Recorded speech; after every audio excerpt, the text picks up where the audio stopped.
नमस्कार। तो आज आप सुनेंगे ब्रह्म यज्ञ आदि का वर्णन।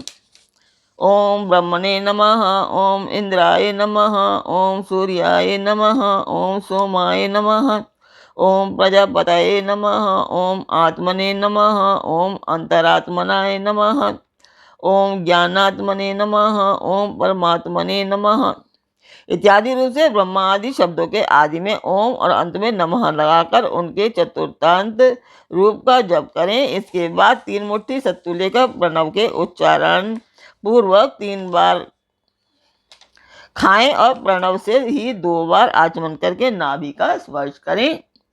उस समय आगे बताए जाने वाले शब्दों के आदि में प्रणव और अंत में नमः स्वाहा जोड़कर उनका उच्चारण करें। यथा ओम आत्मने नमः स्वाहा, ओम अंतरात्मने नमः स्वाहा, ओम ज्ञानात्मने नमः स्वाहा, ओम परमात्मने नमः स्वाहा, ओम प्रजापते नमः स्वाहा।